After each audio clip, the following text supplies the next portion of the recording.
In this section, we're going to be talking about portrait mode. So whenever you open your camera, switch to portrait mode, you can take some really cool pictures. And it's going to focus on something and make the background blurry. So I'm going to show you some pictures I took using portrait mode, so you can really see the difference between portrait mode and non-portrait mode. So this picture I took right here, I was with my girlfriend at this Polish restaurant, and I took this picture without portrait mode. You can see here how clear the background is. It says Polish house. You can read that clearly. Now, if I go over here, I have one that I took with portrait mode. The exposure is exactly the same on both pictures. So the lighting on her face is just the background's blurry on one and the background's not blurry on the other one. Now, if I go here to the one that's in portrait mode, you'll see that it says portrait on the top left. You can click edit. And the cool thing is you have this depth control feature on the bottom, which you can change how blurry you want the background to be. Now, the cool thing about this is if you're looking at a professional camera, right, and you're messing with the depth control, you can't do this with a professional camera. So if you have a DSLR or whatever, you take a picture, you took it at f4.5, f1.8, f1.4, f8.0, and you can't go after the fact and change what the aperture was. But here you can, which is really cool. The other cool thing is that shooting a picture with an f1.8 requires you to have a prime lens when you're shooting with a DSLR to get a background that looks like this, and that costs extra money. And then if you get a lens that shoots at f1.4, that lens is a couple $100 even more expensive, and then you're getting it all with your iPhone, which is really cool. So if I were to leave it here at f1.4, you can see how blurry the background is versus this picture that was taken without portrait mode. So here is very clear in the background, and here the background is very clear. But let's say I wanted to be able to read the background. I can go back here, click edit, and then switch this all the way to f16, and now I can read the background. The ability to change this after the fact is amazing.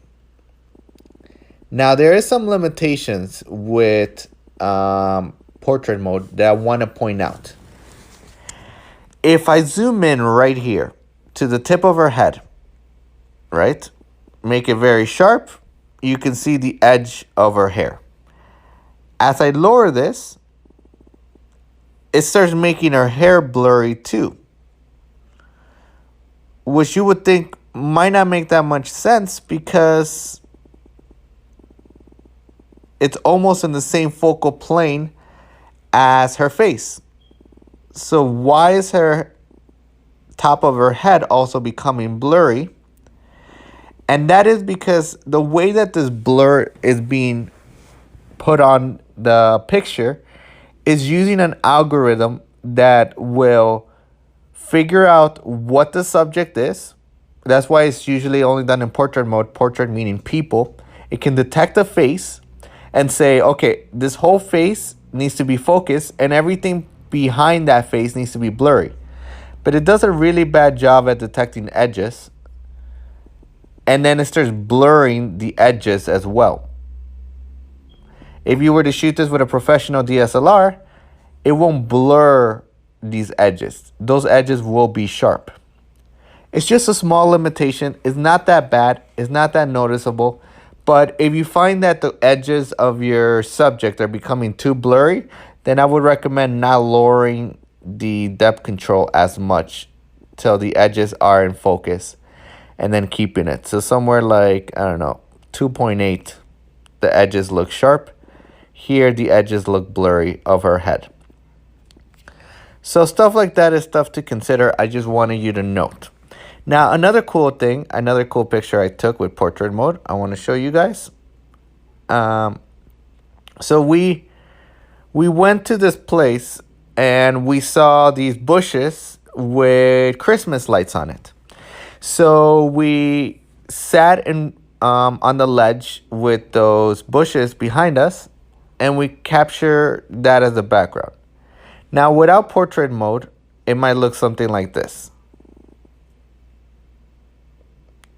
right? Where everything's in focus and it looks very ugly.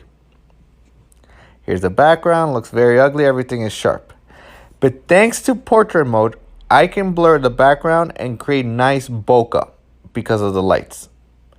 So I lower this and bam, now the background looks beautiful. And you can't even tell that there are bushes or anything in the background. The other cool thing is I want to show you this filter tool. So when you go down here to filters, you have these cool filters. So this is the original picture actually. And then once I click on filters, I go to vivid, and now I stand out even more. Which is really cool because on top of all the tools of portrait mode and everything, I can do filters. Now, if I were to mess with these, I can change with the brightness in my face. Studio light. And then filter. It looks pretty good. So that's it when it comes to portrait mode.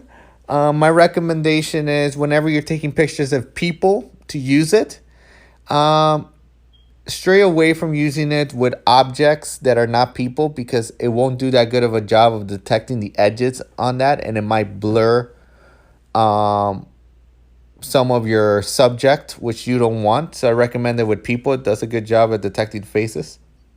And also note how much depth control you're using. Don't blur it too much if your edges are becoming too blurry.